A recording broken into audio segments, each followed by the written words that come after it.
Hello friends, स्वागत है आप सभी का कोसम एकेडमी चैनल में। फ्रेंड्स, लास्ट क्लास में हमने मोस्ट इम्पोर्टेंट 30 क्वेश्चंस कराए थे जो एग्ज़ाम के लिए काफ़ी हेल्पफुल हैं और एग्ज़ाम में इन क्वेश्चंस में से क्वेश्चन ज़रूर आएंगे। ये क्वेश्चंस एग्ज़ाम के लिए काफ़ी इम्पोर्टेंट हैं, इसलिए आप सीरीज़ को पूरा देखना। और आज की सीरीज़ में भी हम मोस्ट इम्पोर्टेंट 30 क्वेश्चंस लेकर आए हैं, तो आज की क्लास जो है वो काफ़ी इम्पोर्टेंट होने वाली है, तो इसलिए आप ध्यान से पढ़ना, पूरी क्लास को अटेंड करना, सभी क्वेश्चंस को अच्छे से पढ़ना। तो चलिए शुरू करते हैं आज की क्लास। आज की क्लास का पहला क्वेश्चन है, यानी कि सीरीज़ 2 का पहला क्वेश्चन है। क्वेश्चन नंबर 1, टाइलिंग की क्रिया के द्वारा कार्बोहाइड्रेट की पाचन क्रिया की प्रक्रिया का सही क्रम दीजिए। नंबर 1 पर है erythrodextrin, number 2 isomaltose, number 3 boiled starch, number 4 achrodextrin, number 5 पर सॉल्युबल स्टार्च। तो इनको हमें क्रम से लगाना है। सबसे पहले कौन सी प्रक्रिया होती है? तो फ्रेंड्स, सबसे पहले इसकी प्रक्रिया होती है, इसमें पहले आएगा बॉइल्ड स्टार्च, फिर आएगा सॉल्युबल स्टार्च, फिर एराथ्रोडेक्स्ट्रीन, फिर एक्रोडेक्स्ट्रीन और फिर आएगा आइसोमाल्टोज। तो इसका आंसर बी है। 3, 5, 1, 4 और 2, इसका आंसर बी है। नेक्स्ट क्वेश्चन पर चलते हैं। नेक्स्ट क्वेश्चन नंबर 2, सूची 1 को सूची 2 के साथ सुमेलित कीजिए। नीचे दिए गए कूट का प्रयोग कर सही उत्तर चुनें। सूची 1 में ल्यूकोसिन, मायोएल्ब्यूमिन, लैक्टोएल्ब्यूमिन, सीरम एल्ब्यूमिन। और सूची 2 में है मांसपेशी, दूध, लिम्फ, गेहूं, अंडे का सफ़ेद भाग। तो इनको एक दूसरे से मिलाना है, कौन सा किससे मिलेगा देखते हैं। तो इसमें ल्यूकोसिन हमारा मिलेगा गेहूं और मायोएल्ब्यूमिन मिलेगा हमारा मांसपेशी से। सी पर हमारा लैक्टोएल्ब्यूमिन है, ये हमारा दूध में पाया जाता है, दूध में मिलेगा। और सीरम एल्ब्यूमिन है इसका 3, लिम्फ।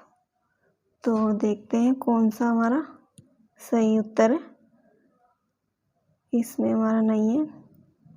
ए का 4, बी का 1, सी का 2 लैक्टोएल्ब्यूमिन दूध, और डी का हमारा 3 है सीरम एल्ब्यूमिन लिम्फ। तो इसका आंसर हुआ हमारा बी। नेक्स्ट क्वेश्चन है क्वेश्चन नंबर 3, खेल पुनरावृत्ति के सिद्धांत के प्रवर्तक थे। ए हार्वर्ड स्पेंसर एवं Schiller, B McDougall, C Stanley Hall, D Gross. Answer है सी स्टैनली हॉल खेल पुनरावृत्ति के सिद्धांत के प्रवर्तक थे। नेक्स्ट क्वेश्चन है, सूची 1 में दिए गए पौष्टिक तत्वों की सूची 2 में दिए गए उनकी कमी से होने वाले लक्षणों से मिलाएं तथा नीचे दिए गए कूट का प्रयोग कर सही उत्तर चुनें। सूची 1 और सूची 2।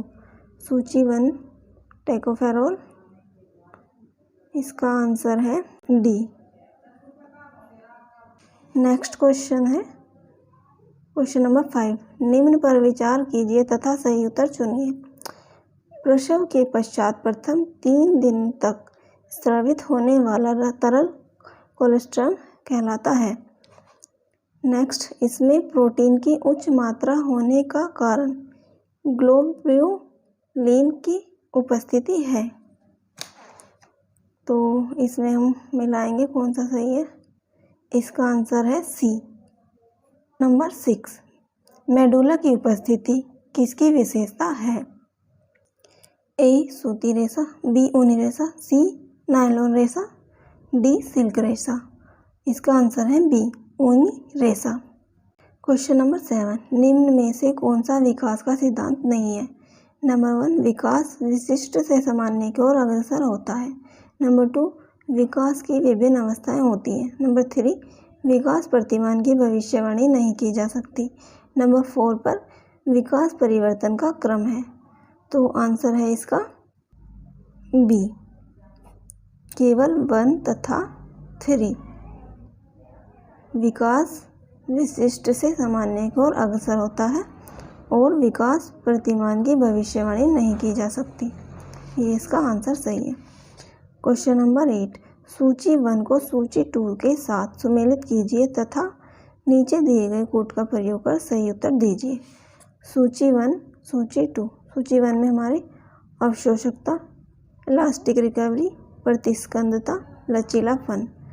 सूची 2 में बिना टूटे हुए मुड़ना, अधिक दबाव के पश्चात अपने मूल आयतन में वापस आना, छिद्रों द्वारा द्रव को आकर्षित एवं ग्रहण करना, खिंचाव व तनाव ग्रहण करने के पश्चात अपनी मूल लंबाई में वापस आना। तो इसका आंसर है अवशोषकता हमारे इसका है 3, छिद्रों द्वारा द्रव को आकर्षित एवं ग्रहण करना। और बी का हमारा 4 है, इलास्टिक रिकवरी जो होती है वो खिंचाव व तनाव ग्रहण करने के पश्चात अपनी मूल लंबाई में वापस आना। जैसे कि इलास्टिक जो होती है उसको हम कितना भी खींचे, लेकिन अगर हम उसको छोड़ देते हैं तो अपनी मूल लंबाई में वापस आ जाती है जितनी वो होती है। तो इसका है 4। फिर है सी का 2, प्रतिस्कंदता, अत्यधिक दबाव के पश्चात अपने मूल आयतन में वापस आना। ये इसका आंसर है। फिर है लचीलापन। लचीलापन इसका है डी का 1, बिना टूटे हुए मुड़ना, यानी कि जिसमें लचक हो और मुड़ने पर टूटे नहीं। जैसे कि सिल्वर की वायर होती है, सिल्वर का तार होता है, उसको हम मोड़ देते हैं तो वो टूटता नहीं है। तो इसका आंसर है ए। नेक्स्ट क्वेश्चन है क्वेश्चन नंबर 9, कपास के रेशे के उत्पादन का सही क्रम दीजिए।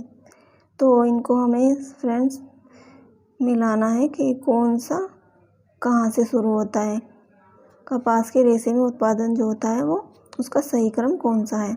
सबसे पहले हम रेशों में क्या करते हैं, 2, पहले हम खेती करते हैं, फिर खोलना व आपस में मिलाना, उसके बाद बिलोने निकालना, और फिर कंघी करना, फिर कताई करना, और फिर पोनी बनाना, और फिर धुनना।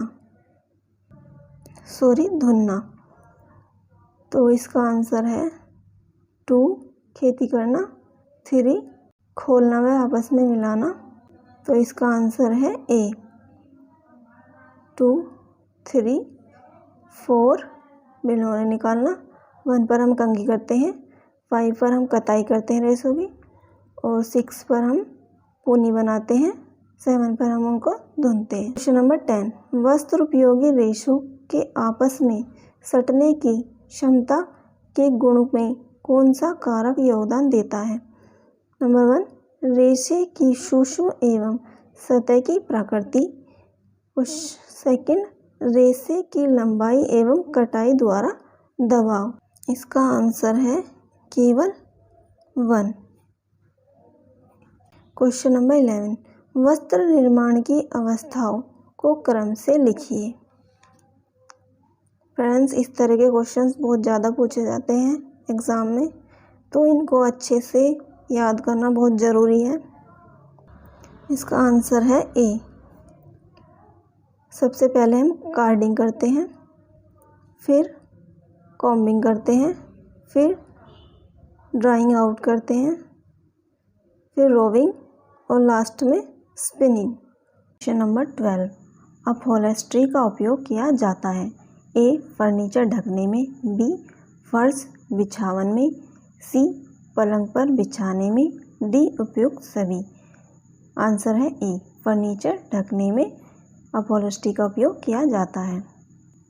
क्वेश्चन नंबर 13, रेशे का वह गुण जिसमें रेशों को दबाने के पश्चात छोड़ देने पर वह पुनः अपना पूर्व आयतन प्राप्त कर लेता है कहलाता है। ए लचीलापन, बी प्रत्यास्थता, सी प्रतिस्कंदता, डी तनाव सामर्थ्य। आंसर है प्रतिस्कंदता। इसके बारे में आपने पीछे क्वेश्चन में भी अभी पढ़ा था। ये क्वेश्चन काफ़ी इम्पोर्टेंट है, एग्ज़ाम में आ ही जाता है। अलग अलग तरह से क्वेश्चंस को पूछ लिया जाता है, तो इसलिए ज़रूरी है कि क्वेश्चंस को अच्छे से पढ़कर ही जाएं एग्ज़ाम में। क्वेश्चन नंबर 14, विरंजक जो जावेल वाटर भी कहलाता है। A hydrogen peroxide, B sodium perborate, C potassium permanganate, D sodium hypochloride. Answer है D sodium hypochloride. Next question है क्वेश्चन नंबर 15, अधिक ऐंठन युक्त धागे में ऐंठन की संख्या होती है। ए 0 से 3 ऐंठन प्रति इंच, बी 3 से 7 ऐंठन प्रति इंच, सी 7 से 12 ऐंठन प्रति इंच, डी 12 से 15 ऐंठन प्रति इंच। तो आंसर है सी 7 से 12 ऐंठन प्रति inch. Question number 16, gestational diabetes होती है। ए गर्भावस्था में होती है, बी डायबिटीज़ की पूर्वावस्था है, गर्भावस्था के बाद होती है, डी उपयुक्त में से कोई नहीं। तो आंसर है ये गर्भावस्था में होती है। क्वेश्चन नंबर 17, निम्न में से कौन सी यांत्रिक परिसज्जा नहीं है। ए कैलेंडरिंग, बी सिंक्रोनाइजिंग, सी मोयरिंग, डी सिलवट रोधी परिसज्जा। आंसर है डी सिलवट रोधी परिसज्जा। क्वेश्चन नंबर 18, उपभोक्ता संरक्षण अधिनियम पारित हुआ था। ए 24 दिसंबर 1980, बी 24 दिसंबर 1982, सी 24 दिसंबर 1986 को, डी 24 दिसंबर 2000 को। तो इसका आंसर है सी 24 दिसंबर 1986 को ये पारित हुआ था और 1987 में ये लागू हुआ था। क्वेश्चन नंबर 19, सिलाई के धागे का गुण होना चाहिए। Elastic recovery, B high friction resistance, C extensibility, D good appearance. तो इसका आंसर है B high friction resistance. High frequence resistance. Next question है क्वेश्चन नंबर 20, शरीर का नाप लेकर विकसित किया गया पैटर्न है। ए ड्रॉपिंग, बी ड्राफ्टिंग, सी क्लॉथिंग कंस्ट्रक्शन, डी उपयुक्त सभी। तो जो हम शरीर का नाप लेते हैं वो ड्राफ्टिंग के द्वारा लेते हैं। क्वेश्चन नंबर 21, एक सादी पोशाक जिस पर कोई बाहरी सजावट न हो वह है। ए रचनात्मक नमूना, बी सजावटी नमूना, सी सतही नमूना, डी उपरोक्त सभी। आंसर है ए रचनात्मक नमूना। क्वेश्चन नंबर 22, कार्बोनाइजिंग है। A dyeing process, B finishing process, C roving process, D retting process. Answer है B finishing process. Question number 23, बैठने और खड़े होने की स्थिति में शरीर का संतुलन बनाने के लिए आवश्यक मांसपेशी है। ए कंकाल मांसपेशी, बी कोमल मांसपेशी, सी हृदय मांसपेशी, डी उपयुक्त में से कोई नहीं। आंसर है ए कंकाल मांसपेशी। क्वेश्चन नंबर 24, हैप्लॉइड नंबर शब्द का प्रयोग किया जाता है। ए माइटोसिस में, बी मियोसिस में, सी म्यूटेशन में, डी उपयुक्त में से कोई नहीं। आंसर है बी मियोसिस में किया जाता है। क्वेश्चन नंबर 25, रक्त कोशिकाएं जो मोनोसाइट से छोटी होती हैं और जिसमें बड़ा केंद्रक पाया जाता है। A erythrocyte, B lymphocyte, C basophil, D platelet. Answer है C basophil. Question number 26। Rorschach ink blot परीक्षण है एक सामाजिक सांख्यिक तकनीक, बी रचनात्मक तकनीक, सी समाप्ति तकनीक, डी प्रक्षेपण तकनीक। तो आंसर है डी प्रक्षेपण तकनीक। Question number 27। शोध की रूपरेखा जो आसान एवं स्पष्ट होती है। ए पूर्व परीक्षण रूपरेखा, बी निर्णायक शोध रूपरेखा, सी अन्वेषणात्मक शोध रूपरेखा, डी वर्णनात्मक शोध रूपरेखा। तो इसका आंसर है बी निर्णायक शोध रूपरेखा। Question number 28। निर्देशन जो संभावित निर्देशन रूपरेखा के अंतर्गत आता है वह है। ए सुधार निर्देशन, बी अभ्यास निर्देशन, सी स्वउद्देश्य निर्देशन, डी सुविधा पूर्वक निर्देशन। तो इसका आंसर है ए सुधार निर्देशन। Question number 29। स्केल जिसे समेटेड स्केल भी कहते हैं वह है। ए स्टेपल स्केल, बी बलपूर्ण स्केल, सी लेकर्ट स्केल, डी अपेक्षाकृत स्केल। आंसर है सी लेकर्ट स्केल।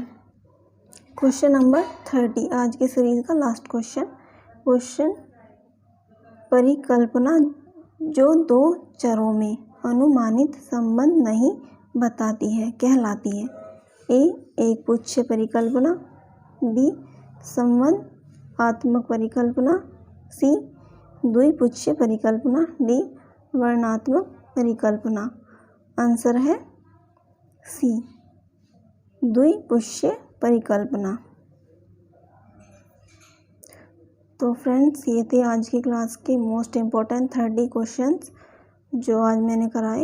ये एग्ज़ाम के लिए काफ़ी इम्पोर्टेंट हैं, तो आप पूरी क्लास को देखना और अच्छे से क्वेश्चंस को पढ़ना।